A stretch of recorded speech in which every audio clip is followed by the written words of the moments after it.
Hello, my name is Celia McTeague and I work at Health Commons Project. Health Commons Project is a nonprofit that assists school districts in creating and operating the Student Health Hub, aka the Hub. The Hub is an intelligent matching platform that simplifies care coordination between schools and community providers. Today, I will give you a tour of the Hub and show you how it works. The Hub app is located on Microsoft Teams. To access the Hub, you open up Teams and click the left-hand side tab to find the Hub app.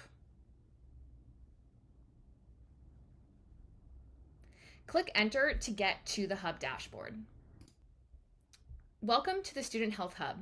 The Hub dashboard is your one-stop shop to manage students you've referred to the Hub.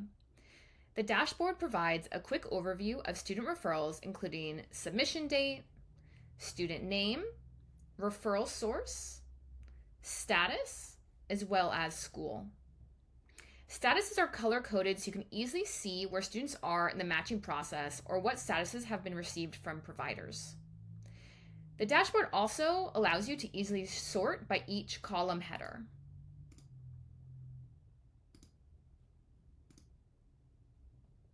You can also use the search function at the top of the dashboard to search referrals by ID, referral name, the referral source, or the provider.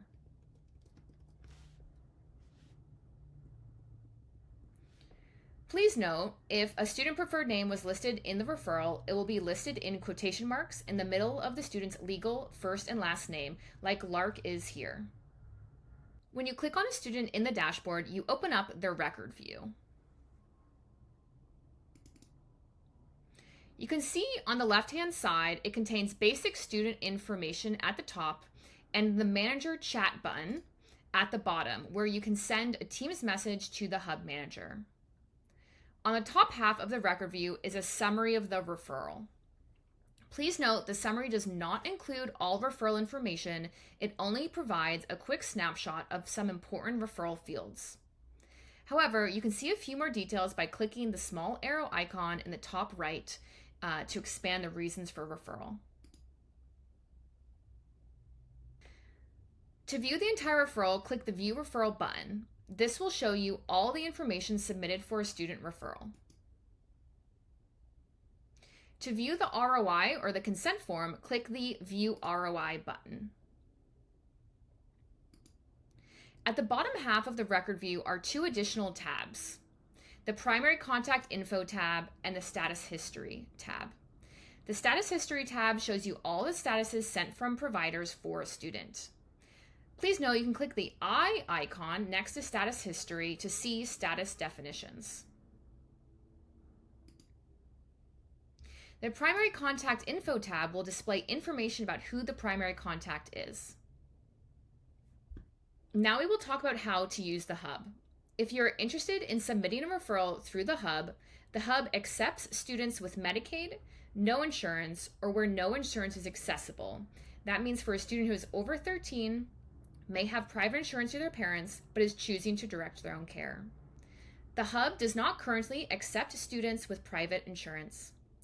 In addition, if a student is presenting immediate harm to themselves or others, do not refer them to the Hub and instead follow your school district's crisis response protocol. There are three major steps for school users in the Hub. The first is collecting consent, which we call a release of information or ROI. The second is submitting a referral. And the third is viewing referral updates and acting upon them if necessary. In order to submit a referral to the Hub, school users must collect a signed consent form, also known as a release of information or an ROI. For students under 13, consent must be collected from the parent or guardian. For students over 13, consent can be collected from either the parent or guardian or the student if the student is requesting to direct their own care. Please note that when talking with a parent, guardian, or student, you can share a Hub brochure to help explain what the Hub is and what providers participate on the network. There will be a link to the brochure in the Resources tab on Teams. Let's walk through what it looks like for a student or parent or guardian to complete a digital ROI. Using the link to the ROI, you can either send it to the parent via email, or you can open up the link together with the student or their parent or guardian during a meeting and have them complete the form in front of you. The ROI is available in multiple languages of your school district. Translated ROIs are also available on the Resources tab that I pointed to before. Once you open up the link, the signer needs to complete several fields, including which school district, which school. They need to read through the consent and then complete when they would like their consent to expire, the student's legal name, the student's date of birth, the student's zip code. Then you will need to include the name of the signer, their email, the relationship to the student, and of course, the signer will need to sign.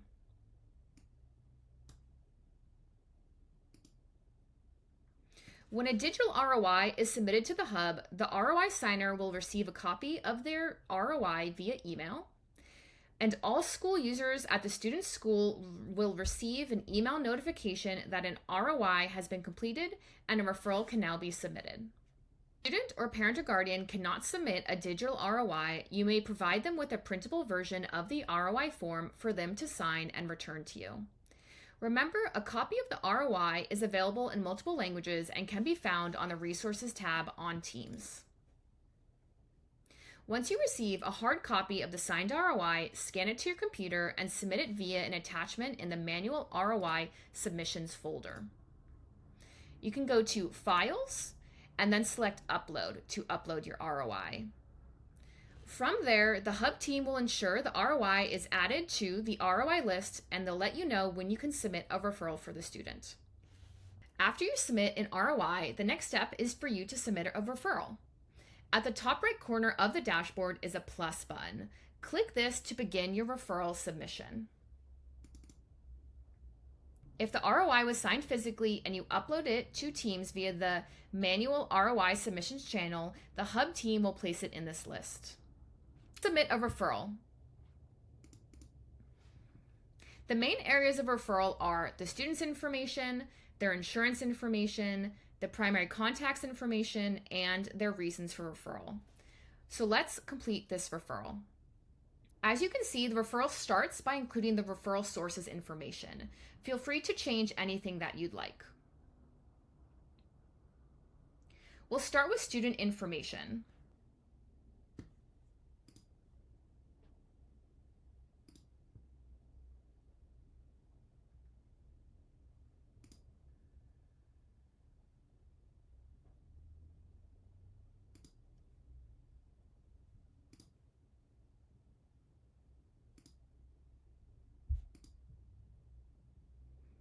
Reminder, the hub accepts students with Medicaid, no insurance, or where no insurance is accessible. The hub unfortunately does not currently accept students with private insurance. We'll continue to insert the contact information. Remember, if the student is under 13, the parent or guardian must be the primary contact, and the hub automatically selects that here since Ari is under 13 years of age. If the student is over 13, you can choose who the primary contact will be. Here you can enter the student's contact information. If the student is the primary contact, this information will be required. However, since Ari is under 13, her parents are the primary contact, so you do not need to submit Ari's information. But if you think it would be helpful for a provider, you can certainly include it. I'm going to submit the primary contact's information, which in this case is the parent or guardian. You can also include secondary parent or guardian's information if you think it would be helpful. There's also a section for you to include additional information about the student and the primary contact's relationship. Then comes the reasons for referral. In this section, you will include why the student is being referred. You can click as many reasons are pertinent to the referral.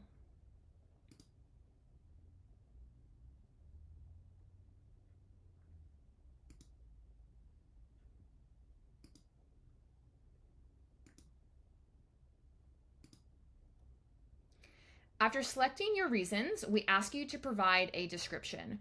Providers find this section the most helpful, so we encourage you to write a clear description so providers understand the needs and situation of the student. Lastly, if you are aware of any treatment, location, or provider preferences, you may enter them in this final section. Once you submit a referral, the primary contact will automatically receive an email notifying them that their student's referral was submitted to the hub for matching. The hub will begin matching the referral to the most qualified provider on the network. The last major step for school users is to view referral updates and determine if there's any follow-up needed with a student or a family. Once the hub begins the process of matching a referral to a qualified community provider, the status will change to referral matching, which you can see here for ARI. Please note, if you accidentally submit a duplicate referral or if the student, parent, or guardian decides they no longer want to be referred, you can reach out to the hub manager via the chat button in the student record to request to recall the referral. The hub will then remove the referral from your dashboard. Once the hub manager matches the student to a provider, you will receive an email notifying you of the match. On the dashboard, you can see the record status for ARI has changed to referral matched. You can also see who the provider is under the provider column. In the unlikely event the hub is not able to find a provider for the student, the status will change to no services available, like you can see for Lionel here on the dashboard. You will receive an email notification of this status, and we encourage you to follow up with the student and explore alternate care options. One of the biggest challenges for providers is often getting students and families to schedule an appointment. To close this gap, providers can share status updates with schools who can close communication gaps with the student or family at the school. Status updates also allow schools to better manage their portfolio because they know whether the student was successfully connected to services or not. Let's look further into these statuses.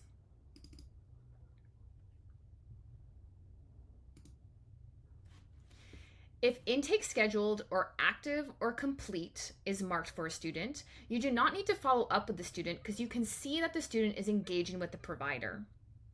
However, providers have difficulty getting in touch with students quite often. So if you see a status of scheduling or closed, we recommend you follow up with the student to see if they're still interested in a referral and if you can identify a pathway to re-engage the student or family. This ensures that no student falls through the cracks. Another important hub feature is the ability to view past status updates and see when the next update is expected. To view the record status history, see the Provider Status History tab in the student's record. Here you can see a full history of provider comments and statuses since the record was first assigned to the provider. You can also view the date the next status update is expected from the provider, highlighted in red on the top left as next status update date.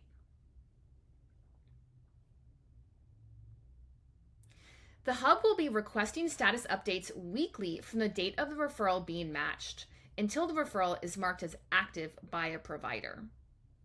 After the referral status is marked as active, the hub will request monthly status updates from the provider. If a referral is marked as closed or NA, then we will no longer request status updates from providers. Please note that some providers on the hub network, such as King County Sexual Assault Resource Coalition, also known as KSARC, will never provide status updates due to the sensitive nature of their work. This means if your student is matched to KSARC, you will only ever see a status of NA. You may request status updates from a provider outside of the regular cadence if there are any considerations or events that happen on the school side. To do that, just contact the hub using the manager chat button to make this request, and we will notify the provider. It's also important to know how to contact the hub. For referral-related questions or concerns, use the manager chat button on the relevant student record in the hub. The manager will be checking each hub chat from school users daily and will respond to messages within 24 hours of receipt. If you cannot access Teams or the hub app, There is an IT ticket linked in every email you receive from the Hub. The link will take you to a form where you can explain the issue you are having. Tickets will be reviewed by Hub IT support within 1 business day. You will be notified by email if there's any follow-up needed. This concludes your Hub user training. If you have any additional questions, you can always reach out to your Hub manager. Thank you.